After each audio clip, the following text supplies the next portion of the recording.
Now winter is a season where our cacti and succulents typically go dormant, but that doesn't mean that it's a season of idleness. Absolutely not. There's been plenty for me to do here in the Arid greenhouse. I've been rescuing some plants, reproducing some plants, and really just having a great time getting my hands dirty and getting my hands on those fantastic plants, especially some of my winter growers. So what I've done, I've packaged together some of the most interesting chores that I've been doing all winter long.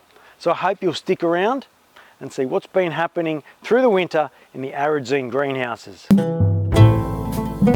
The first of my winter chores is dealing with this wonderful plant, Pachypodium namaquanum, which I'll just get it off the shelf. Not too long ago, I decided to give it a bit of a glow up.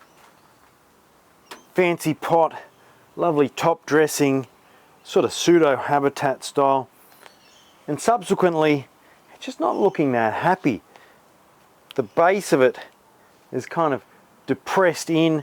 It doesn't have nearly as many leaves as I would have anticipated at this time of year. Something is going on under the soil line, and today we're going to try and find out what it is and hopefully solve the problem.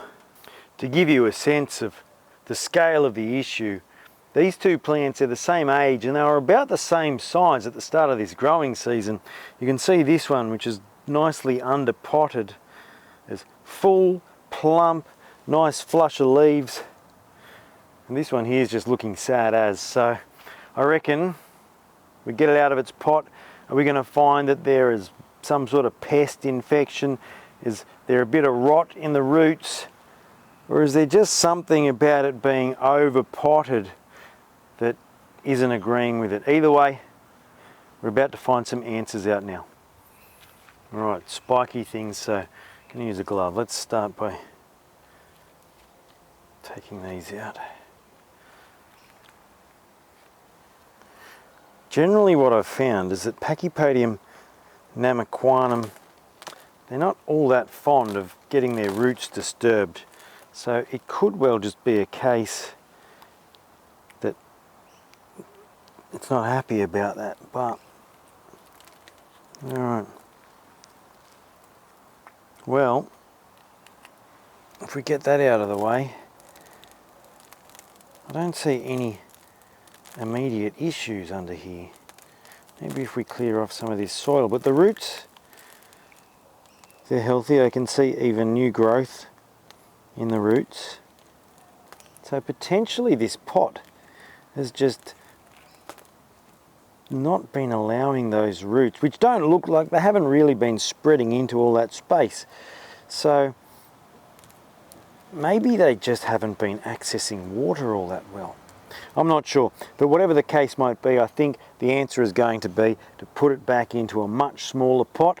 We'll wait till it's a big plant with a huge bundle of roots before trying to stage it up beautifully.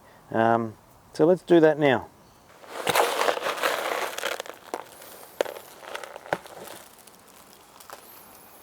Now these plants, they like a deeply inorganic soil, so you can see I've got a nice chunky mix with a bit of pumice and scoria and zeolite and sandstone, decomposed granite, and only a very small component of organics.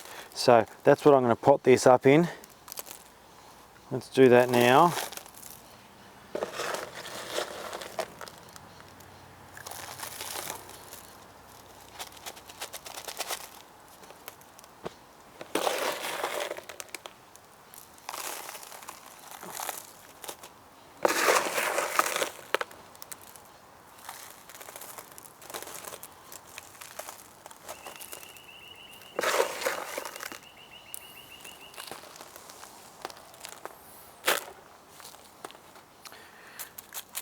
Kind of tamp it down a little bit. Alright, now there you can see, hopefully that plant is going to be happier and healthier in no time at all. I'm not going to water it straight away. I'll give it about a week to sit, just in case there was any damage to those roots. Like I said, they're not all that fond of being transplanted, and so let it sit for about a week. It's not going to die if I don't give it water in that time, and then it's going to resume the same sort of watering regime as the other one, and hopefully before the end of this video I'll be able to share with you a nice plump, fully happily growing Pachypodium namaquanum all over again. Now the next winter job involves this fantastic Syningia.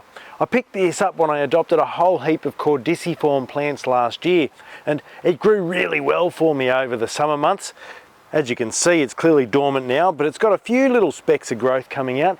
Clearly our temperatures are starting to warm up. Springtime is just around the corner. And over the summer, it flowered. And these things, they self-pollinate. And so it gave me seeds. And I sowed the seeds and ended up with a whole heap of Syningia babies. Now, as you can see, this guy is just starting to emerge from its dormancy, putting out a little flush of new growth. And so that means I reckon it's about time to separate these guys, get them ready for their first proper growth season out here in the greenhouse. Now the big question is, how many of them are in the pot? I have no idea. Syningia seeds, they're like dust, and there would have been hundreds that I sowed in here. So there could be a very significant number of these things. They're probably not all going to make the cut. I imagine they're so crowded that some of them won't really be viable. But I'm going to be really interested to get them out and see what's going on. All right, going to give this a bit of a squeeze and hopefully get this huge lump of plants out without destroying them too terribly. That was pretty straightforward. Now I can see already a whole bunch of fantastic, almost potato-like tubers just sitting on the surface here. I wonder if we can separate one of them. There we go. Take a look at that. There's one Syningia, and there's many, many more to come.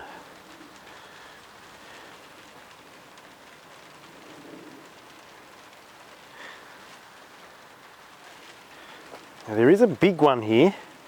These big leaves belong to one sizable plant, which is probably going to be the chief specimen out of this pot. Let's see if I can get it apart from all the others. I'll put these down over here. And look at that. Magnificent.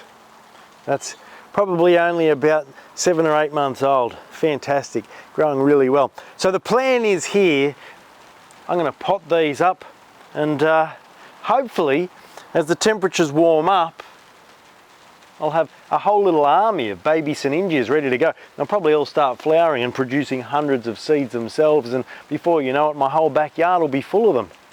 Now, a winter job that I'm actually really excited that I've had the opportunity to do this year involves these two plants. These are my two Euphorbia eclonii.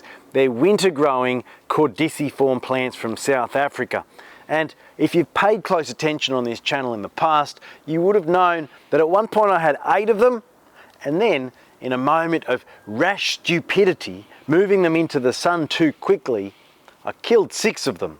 So these are my 2 survivors. The exciting thing is I've got a male and a female, and for the first time this year they both flowered concurrently.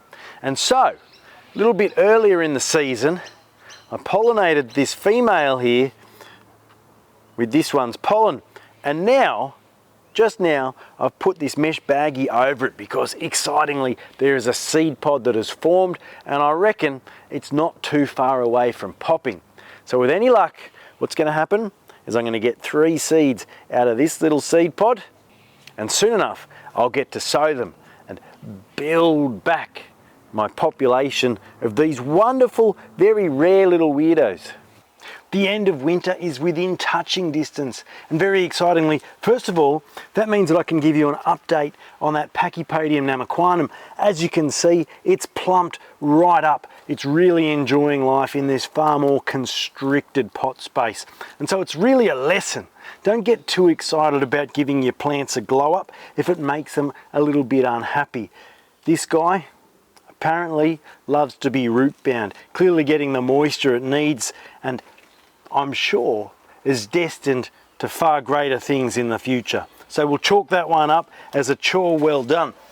The other exciting thing going on in this greenhouse is the fact that with the end of winter, suddenly all the southern African bulbs come into full flower, and you can see some here. We've got some Albuca concordiana, I've got some bulbines, these are bulbine mesembryanthemoides. What a name, am I right? And so the last job that needs doing before we close the book on winter is to crack out the pollination brush and get pollinating. Do the job that the bees can't do in this closed off space.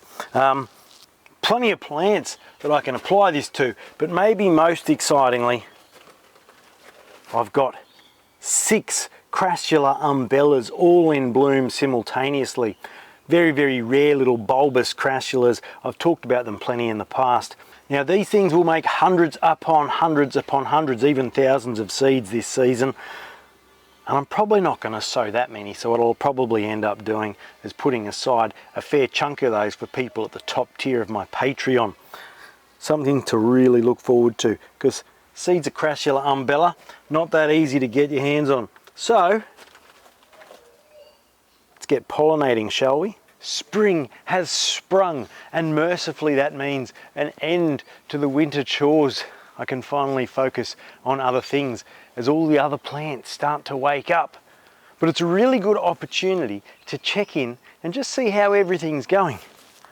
We know, for example, our Pachypodium namaquanum here, back to full health, and now I'm better armed with some knowledge that's going to help me to grow these things even better in the future. But here's something exciting. That Euphorbia eclonii that I pollinated in an attempt to start rebuilding my collection. Only yesterday, the seed pod popped. And now I can see in my little mesh baggie 3 seeds. 2 of which anyway do look viable. How can I tell? They're much darker. The 3rd seed is kind of a light brown, which indicates it may not necessarily germinate, but that's okay. 2 out of 3 is not bad, and hopefully I can sow these in the autumn time and start rebuilding my little population of these plants. Super, super exciting. The Sinningia as well, the Sinningias, I had so many of them that I ended up needing to cull a few. I took the biggest, the strongest, and potted those ones up. I did sprinkle a few of the others into some random pots around the garden, sort of a test to see how hardy they are. They haven't necessarily done too well, I'll tell you what, but that's okay, because here you can see, for example, the biggest and strongest of them, and it's doing super, super well. And undoubtedly, this thing is going to grow up to be a bit like its mother, and eventually I'll have plenty more of these crazy furry leafed little caudex things. Beautiful plants, absolutely stunning. So, big tick, big win on the Sinningia front. But what about those crassula umbellas, you ask? Well, I suspect that the seed pods may not yet be ready, but there's a very, very simple way to check. The seeds in crassula umbella are so tiny, they're almost like dust. So what I'm going to do, I'm going to pop into the greenhouse, bit of white paper, and I'm going to gently tap each seed pod or each flower head over this bit of paper, and if it gets covered in little, I suppose, dust-like seeds, fantastic, job done. I've got a little baggie to store them away. If I don't get anything, it means they're not ready, and I'll come back and revisit them another day. Let's see how we go, shall we? I don't want to move them out of the greenhouse for fear of losing seed if it is there. So I'm going to pop in here now, and I'll check back in with you.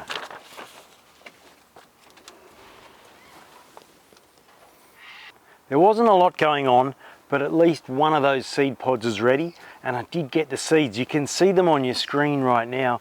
Absolutely tiny little things. Like I said, very much like dust. So what I'm going to do now, tip those into my baggie. I'm sure in the ensuing weeks, plenty more of those seeds will start to present themselves, and this little thing will be overrunning with fantastic little crassula umbella seeds ready to sow next autumn.